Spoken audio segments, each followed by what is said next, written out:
So this is the beginning of the raising process. I am wearing a hand support to prevent injury and stress on my wrist, and you can see I'm using a lighter raising hammer to begin the process and a mallet to hit down any flowering before continuing to raise. I caulk the edge to keep it nice and thick, and I do this after each raise. In between each round I have to anneal, quench and pickle before starting raising again. The annealing process allows the silver to become soft and easily workable. The Architect I put on stops fire stain and stops me from having to clean up so much at the end. You can see the metal slowly moving and coming up into shape. I have drawn on concentric circles before each raise, and these keep me in line and help to show where I should be hitting. I have made templates to work towards so I know the shape is where I want it to be. The templates also help gauge where to start raising from. As the shape becomes what I want, I might start raising from higher up the form. I mark a start line with permanent marker so I know when I have finished each circle. When annealing, I start with a soft flame and then turn the torch up to have a stronger source of heat once the silver has got to a good temperature. Once I've finished annealing, I will let the silver rest for a bit before quenching. You can see I'm using brass tongs, which means I can put them in the pickle without it copper plating. You can see the metal slowly moving and coming up into shape. Here I am only using a raising stake, although as I get further through the process I have various stakes I will use to create the shapes that I want. I mark each raise onto a piece of paper to show how much I'm moving each raise. I also have the finished diameter on there. Annealing gives me regular breaks as I have to wait for the pickle to remove any residue left in the silver from annealing. This includes the Architect, which can create quite a glassy, hard residue that I want to be removed before I continue raising so it doesn't get hammered into the surface. I then rinse with water and wipe down to make sure it's dry before starting again. Although the hammering arm takes the majority of the strain, my gripping hand also needs to be firm. I use leather to help hold the silver as there can be kickback, and the leather stops it from digging into my hand too much and gives me extra grip when trying to keep hold of the silver. As the silver comes higher up into its shape, the kickback and tension in the silver is more than when working on a lower domed surface. So it's at this point that I'll introduce the leather to help me grip more and reduce the pain in my hand. You don't necessarily need to caulk after each raise, but this piece I have decided that is what I'm going to do, just to keep the edge thick. When I mix up my Architect, I try to keep it nice and thick. I mix the Architect with water and a drop of washing up liquid, which helps it adhere to the surface of the silver. I like using it thick as it separates less and stays where I've put it. This means that I don't have to worry about having to add more later on if it starts separating on the top of the surface. Here I am starting on the lid for the pot that I am making. The lid doesn't require as much movement, but it has got complex curves that I will need to create later on.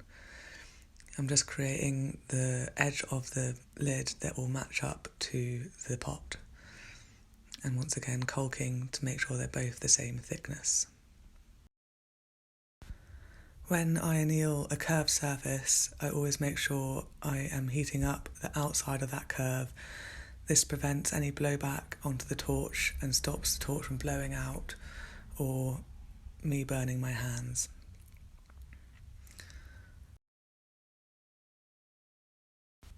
I have two hammers that I use for raising, a lighter hammer and a heavier hammer. In this video you will see me swap from the lighter hammer to the heavier hammer, which makes the shape move quicker. This hammer's got a wider, heavier head to it, which will combat the tensions that are now created from having raised it up to the shape that it is.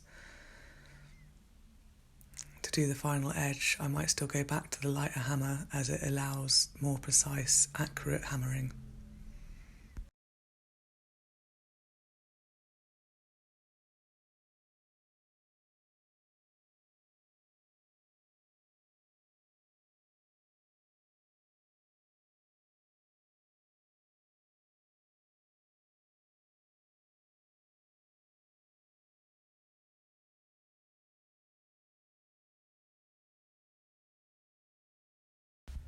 As the shape has come up a fair amount at this point, I will continue to use my heavier raising hammer as it will move the shape quicker. Depending on how much kickback there is will determine whether or not I'll use the leather as a support. You can see I go through various ways of holding and supporting the silver depending on where I am on moving the form.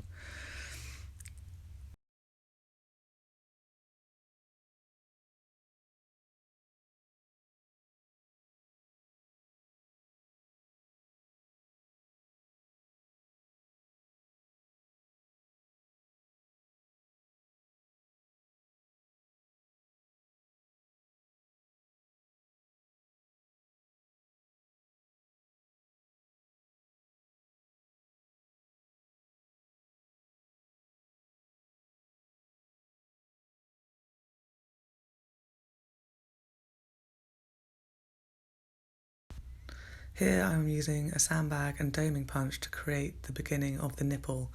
This will hold the branch in it for the handle. And slowly mallet it down to define the shape. I then use a raising hammer to slowly bring that nipple to a higher, more defined form. This will go through a couple of stages to get to the height and width that I would like. The outside edge isn't quite the diameter I need, so I do continue raising, again with my heavier raising hammer, malleting down every now and again to keep the flower at bay. I also am using my templates quite a lot at this point to see how much further I need to bring in, because I don't want to bring it any further in than is necessary. When annealing, you need an even temperature to bring the silver to the temperature it needs to be. I use my turntable to allow my torch to get to all of the areas that need to be heated up, whilst trying to maintain the same distance to allow the silver to anneal properly. Here, you might not be able to tell, but I have turned my raising stake around, so I'm now using the thinner end so it doesn't bite into the shape as much when I'm raising. I don't want it to widen the base where I've already worked and then create more work for myself.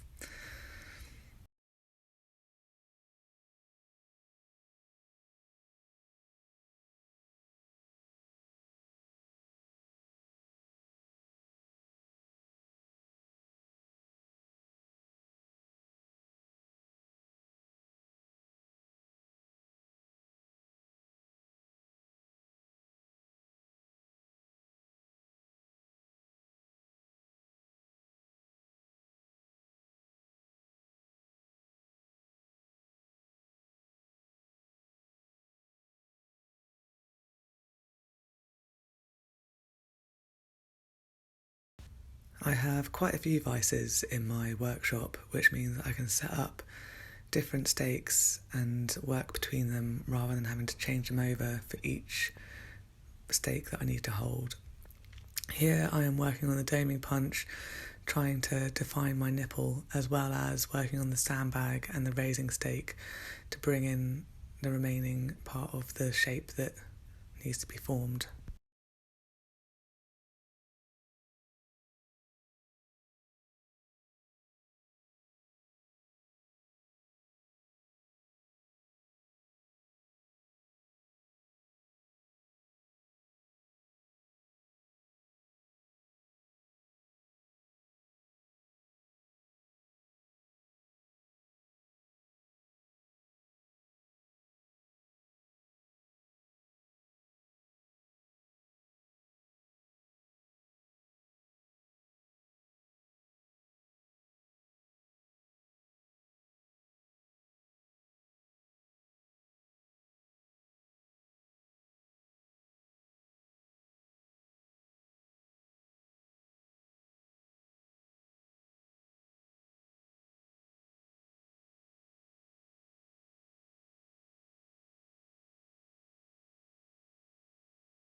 My lid is almost at the shape that I want it to be at now. You can see I'm still drawing on my concentric circles, and I've started using a planishing hammer to bring in the final form of the shape, and then going back over to the raising hammer to try and knock in that flange. Here I've used a flat stake to be able to make sure my lid is even, and knocking in the shape with the planishing hammer to keep it flat. I'm switching between the two stakes to create that final width of diameter that I want.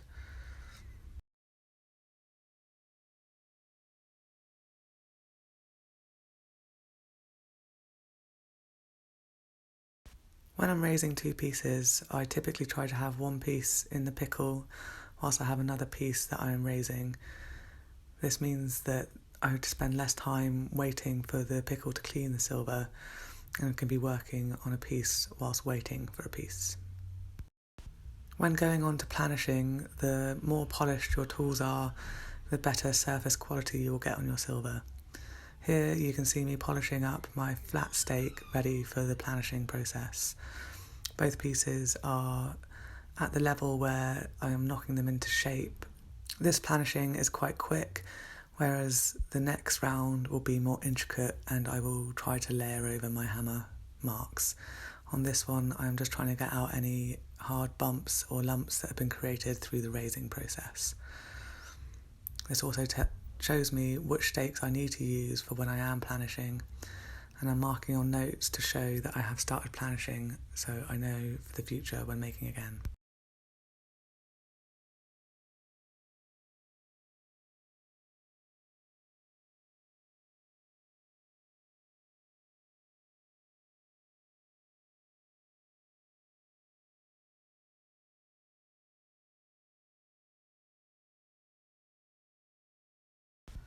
Here you can see I have about 4 vices set up.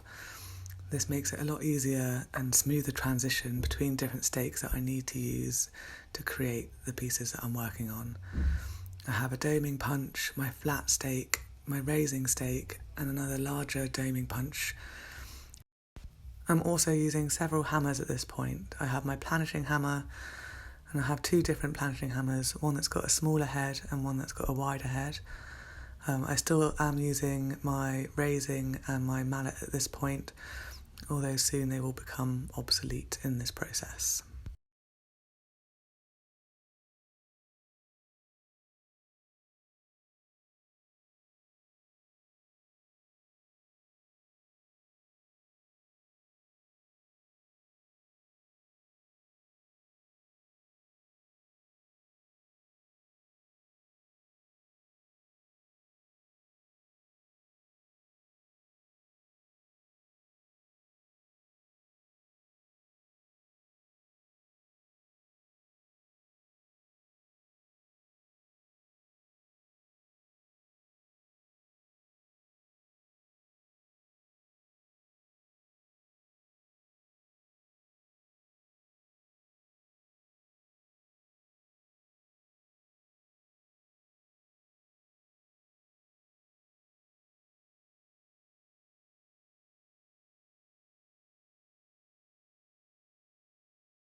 I have now finished raising, and you can see I'm checking to see if my rim matches, which it does, so I'm now ready to move on to the planishing.